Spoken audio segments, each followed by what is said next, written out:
So many people say, once a Jew, always a Jew.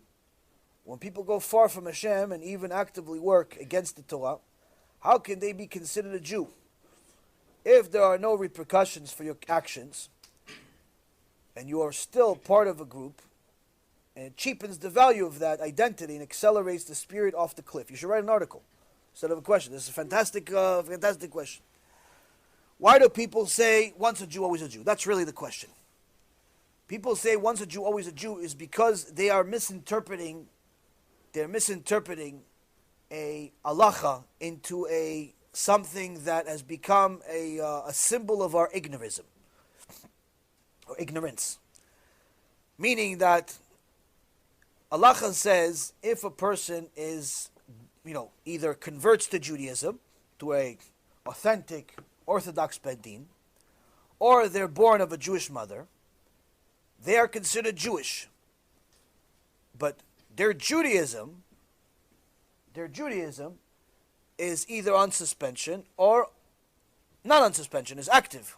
That's the part they don't tell you. What does that mean?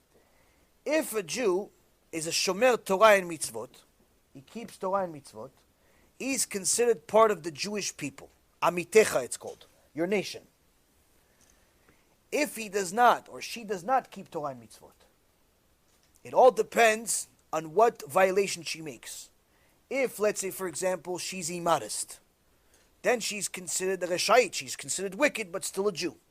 If she eats non-kosher, she's still considered a Jew, meaning she's still considered part of your nation, she's still considered part of Klal Yisrael, but she's considered wicked, she's making sins. But there are sins that the Torah says that if you make those sins, that Judaism that you were either born into or converted into, that Judaism is on suspension. Meaning you are no longer considered part of Amitecha, it's no longer considered part of the nation. You're judged as a Jew, but you're not considered as a Jew. And one of those sins is someone that worships an idol. Needless to say, someone that drives on Shabbat, someone that violates Shabbat on purpose. There are other sins as well, but the point is that there are certain sins, like these two that I just mentioned, that if a person makes them, their Judaism is on suspension. Now that does not mean that they're considered a goy like a goy is, meaning they're not considered a Gentile like a Gentile is, where a Gentile doesn't have to keep Shabbat. So that's mean it's not for them to drive on Shabbat, it's not a sin. No, for a Jew, he's always considered a Jew in a sense that he's always going to be judged as a Jew. He's going to get punished or rewarded as a Jew.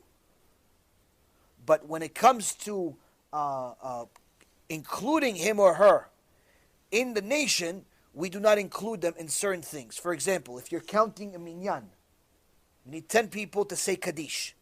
If one or two of those people out of the 10 do not keep Shabbat, you cannot count that as a minyan. You now have 8. A mechalel Shabbat, or an idol worshipper, cannot be counted as part of a minyan. According to everyone, not according to Yaron Reuven or Sfaradim, Ashkenazim. It has nothing to do with that. It's Halakha. This is Rambam. This is Shulchan Aruch. Someone that does not keep Shabbat is considered 100% an idol worshipper. Now, if, let's say, for example, you want to get married, you need to have 2 witnesses sign your ketubah to be there at the ceremony. If one of those witnesses is a mechalel Shabbat or is a Christian missionary that was born a Jew, you cannot use them as a witness. If you use them as a witness, that ketubah, that ceremony is not valid.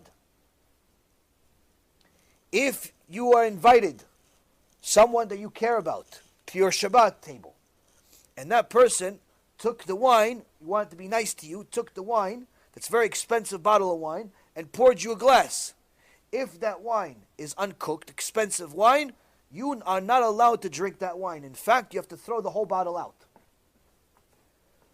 The point being, Rabotai, is when someone is excluded from the nation, it doesn't look good. But worst of it all, there is a certain mitzvah that everyone knows about. It's called Lashon Hara. Now, Hashem gave us a big present with this rule. With this rule of someone that's excluded from the nation. Why? Because, Rabotai, if a person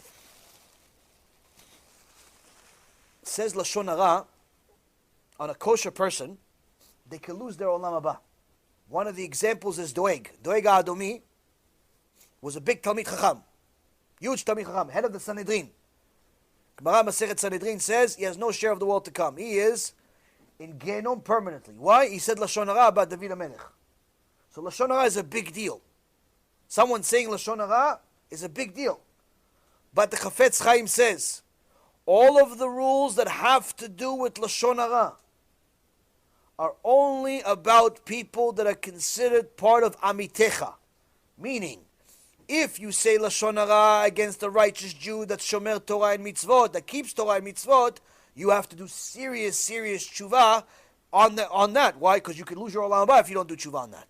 But if that person is a mechalel Shabbat, it's not even considered Lashon Hara. Why? He's not part of your nation. Say whatever you want about him. You shouldn't, because it's not a good thing to do and get yourself used to, saying Lashon Hara about people. But the point is, this is actually a get-out-of-jail-free card for a lot of the nonsense that people talk about. Why? Because most people in Klal Yisrael are not keeping Torah and Mitzvot. And we say Lashon Hara about them. Now, if we say Lashon Hara about the kosher people, that's a very serious problem, very serious offense. But if you say Lashon Hara about somebody that's a Mechalel Shabbat, it's not even an offense. It's not even a sin. Such is the decree on someone that's a Mechalel Shabbat. So now, when people say a Jew is always a Jew, they're right to an extent, where he's a Jew, he'll always be judged as a Jew. She's a Jew, she'll always be judged as a Jew, even if she converts to Christianity.